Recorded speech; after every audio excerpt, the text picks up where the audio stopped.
ओम नमो नारायण। और आप सब कैसे हैं? आशा करती हूँ सब अपने स्थान पर कुशल मंगल होंगे और ईश्वर की चांटिंग कर रही होंगे। आज का जो विषय जो लाए हैं, आज जो चर्चा करेंगे हम, वह है आशीर्वाद। आशीर्वाद के तरीके अलग अलग हैं, भाव अलग अलग है।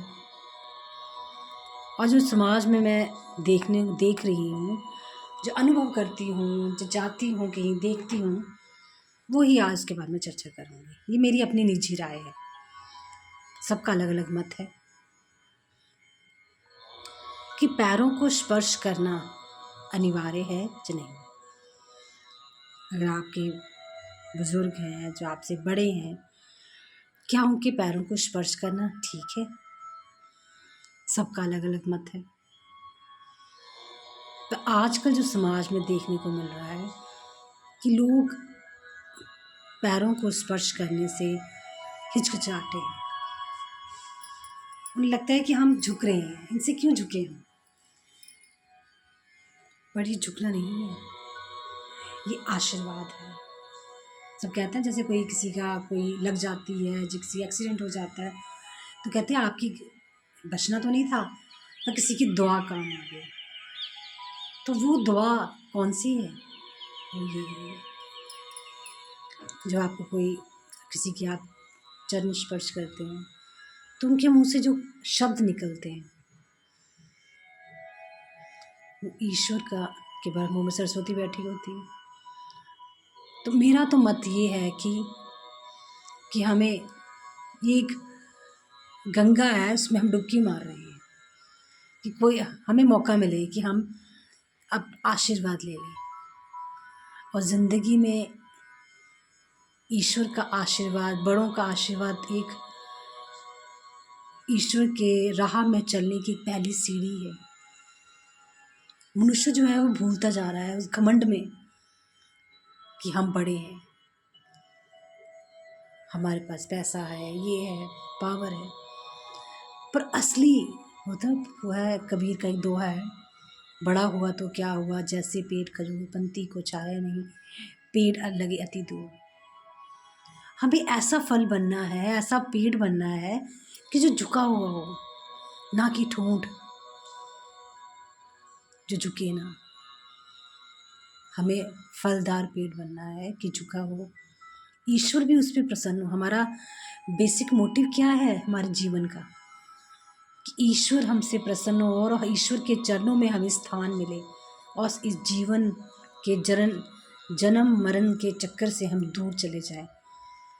तो ये छोटे छोटे प्रयास हैं, आशीर्वाद, किसी के मुंह से दुआ निकलना, ये बहुत, आप पैसे खर्च कर लीजिए जितने मर्जी, पर जब तक किसी की दुआ वो दिल से ही निकलती है, वो चीज़ मैं सोचती हूँ, मेरी अपनी राय है, वो हमें आशीर्वाद जो मिलता है वो हमें अच्छे कर्मों से, किसी का आदर सत्कार करके, अतिथि देव भव करके,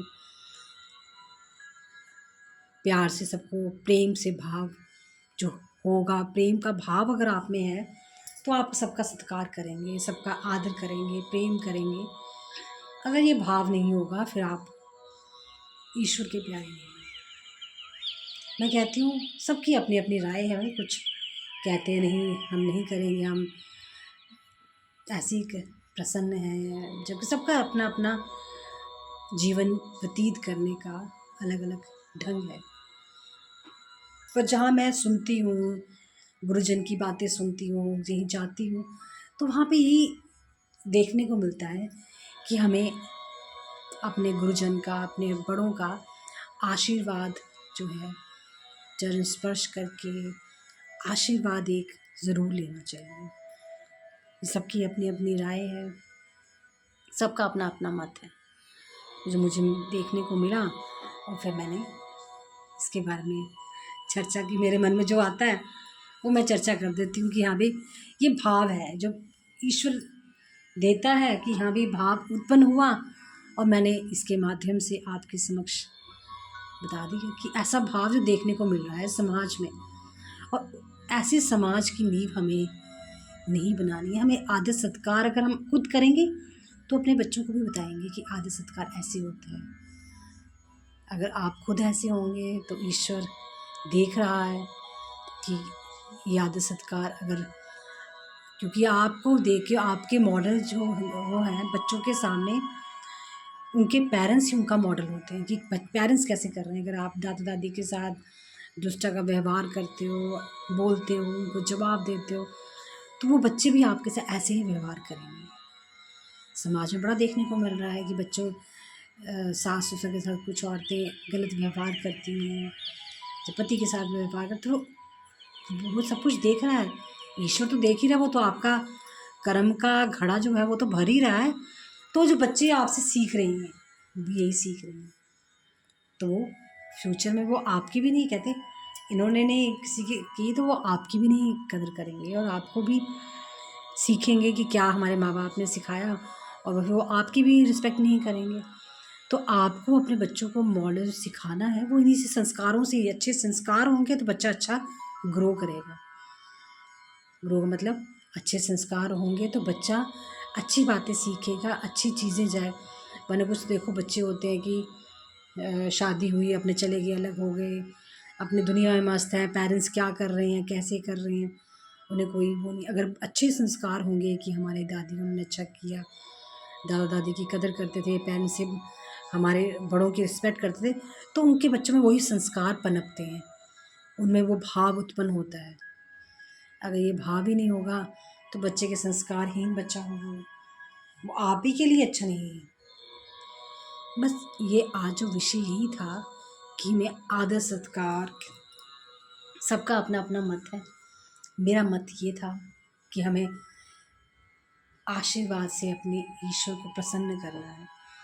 जितना आशीर्वाद हम ले सकें हमें लेना चाहिए, गुरुजन का, किसी का भी, क्योंकि आशीर्वाद में एक बहुत शक्ति है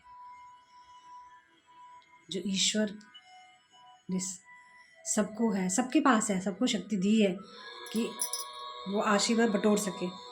तो कुछ मनुष्य जो हैं अपने अहंकार से उससे वंचित रह जाते हैं। चलो वो उनका स्वभाव है, हम तो कहते हैं भी सबका आशीर्वाद, सब पे ईश्वर की दृष्टि रहे, सब फले फूलें, अपना ईश्वर की चैंटिंग करते रहें और ईश्वर का आशीर्वाद सब पे रहे।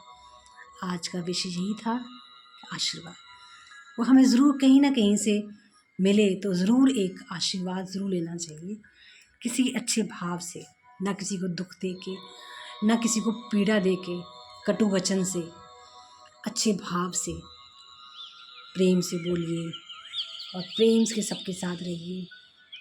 क्योंकि कहते हैं लोग कि हम खाली हाथ जाए हैं खाली हाथ आएंगे, नहीं, हम खाली हाथ नहीं जाएंगे, नहीं, हम कर्मों की गठरी अपने साथ लेके जाएंगे। अच्छे कर्म, बुरे कर्म, दया का, करुणा का जो भाव जो हमने अपने जीवन में व्यतीत किए हैं, उनकी कर्मों की गठरी वो अपने साथ लेके जाएंगे। अब उन कर्मों की गठरी को हल्का करना है, जब भारा करना है, वो तो मनुष्य के अपने हाथ में ही है। तो इसी को जीवन को व्यतीत करने के लिए ये सोच समझ के अपने कार्य कीजिए कि हमें अपनी गठरी को, कर्मों की गठरी को हल्का करना है। जब बुरे कर्म करके भरना है, वो मनुष्य के ऊपर ही निर्भर करता है। तो आज का विषय यही था, और प्रेम से बोलिए राधे राधे, हरे कृष्ण कृष्ण कृष्ण हरे हरे, हरे राम राम राम हरे हरे। ओम नमो नारायण।